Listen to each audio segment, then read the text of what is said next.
warahmatullahi wabarakatuh. Salam sejahtera bagi kita semua.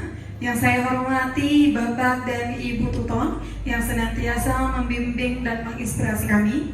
Dan yang saya cintai teman-teman sekalian, para generasi muda penerus bangsa Indonesia.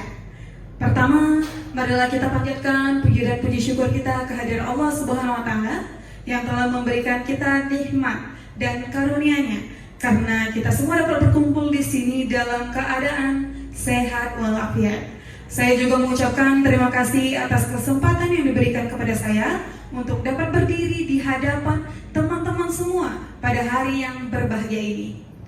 Teman-teman yang saya banggakan, saya ingin tanya nih, berapa kali kalian membuka TikTok, Instagram, atau WhatsApp kalian hari ini? 1 kali? 2 kali? Atau bahkan kalian sudah kehilangan hitungan berapa kali kita membukanya hari ini? Nah, saya yakin sebagian besar orang di sini akan tersenyum tipis mendengar pernyataan itu karena kita semua tahu jawabannya. Media sosial telah menjadi bagian yang tak terpisahkan dari kehidupan kita. Ia hadir di genggaman tangan kita, menemani kita dari pagi hingga malam, bahkan terkadang hingga larut malam sebelum tidur.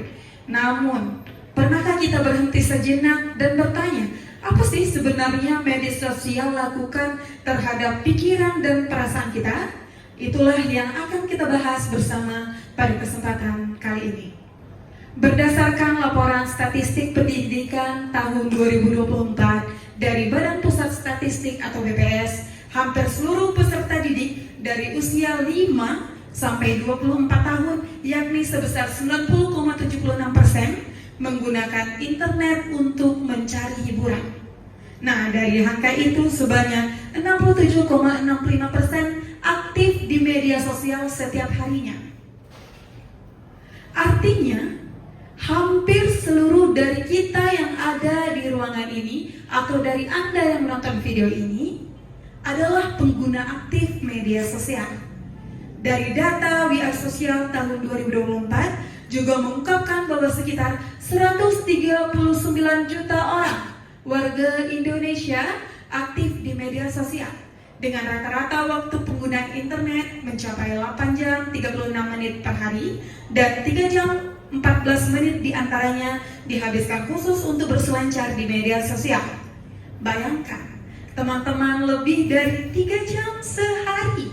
Itu setara dengan waktu kita belajar di bangku sekolah selama setengah hari.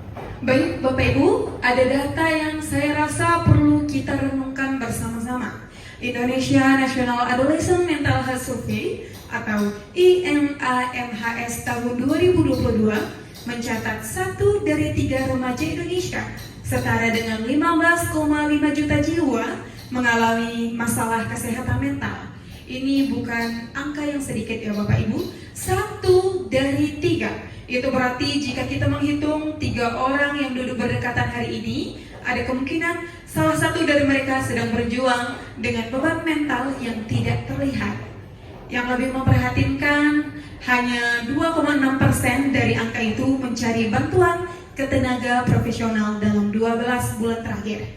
Artinya, banyak di antara remaja kita yang mengalami menderita dalam diam, mungkin karena tidak tahu harus pergi kemana, atau mungkin karena mereka merasa sendiri. Penggunaan media sosial yang tidak terkontrol memang bukti dapat memicu berbagai masalah psikologis. Yang pertama adalah kecemasan atau anxiety.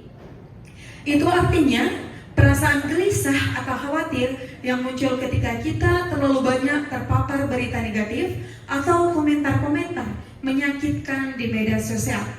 Yang kedua adalah depresi. Depresi artinya apa Bapak Ibu? Artinya perasaan sedih berkepanjangan yang sering dipicu oleh kebiasaan membanding-bandingkan diri kita dengan tampilan sempurna orang lain di media sosial.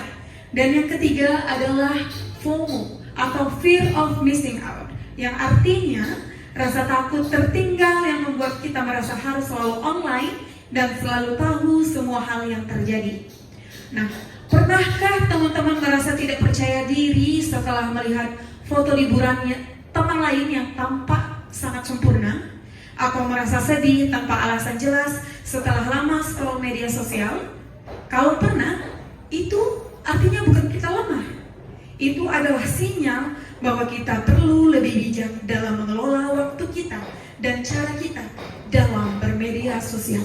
Teman-teman sekalian, masalah ini memang nyata, tetapi bukan berarti kita tidak berdaya, bukan berarti kita tidak dapat melakukan apa-apa. Justru sebaliknya, kita memiliki kemampuan untuk mengubahnya. Nah, dimulai dari mana? Dimulai dari diri kita sendiri. Mulai dari hari ini. Nah, berikut adalah 3 solusi yang dapat kita lakukan dan langsung dapat kita terapkan. Yang pertama adalah digital detox.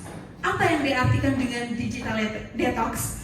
Digital detox ini harus kita lakukan secara rutin, yaitu dengan melakukan waktu bebas gawai setiap harinya. Misalnya 1 jam sebelum tidur atau 1 jam setelah tidur. Bapak Ibu jangan menggunakan gawai di waktu-waktu tersebut. Gunakan waktu itu untuk membaca buku, berolahraga ringan, atau sekedar berbincang dengan keluarga. Penelitian menunjukkan bahwa mengurangi paparan layar sebelum tidur dapat meningkatkan kualitas tidur dan suasana hati kita secara signifikan. Nah, yang kedua ini adalah kurasi konten. Kurasi konten adalah itu artinya kita harus mengurangi kurasi konten yang kita konsumsi. Ikuti akun-akun yang memberikan dampak positif, akun edukasi, motivasi, seni, atau hobi yang kita sukai. Jangan ragu untuk unfollow atau mute akun-akun yang membuat kita merasa tidak cukup baik, tidak cukup cantik, atau tidak cukup sukses. Ingat, media sosial adalah ruang yang dapat kita kendalikan atau yang dapat kita batasi, malah bukan sebaliknya. Ketiga, jaga kualitas koneksi nyata kita. Jangan biarkan media sosial menggantikan hubungan tatap muka kita yang sesungguhnya.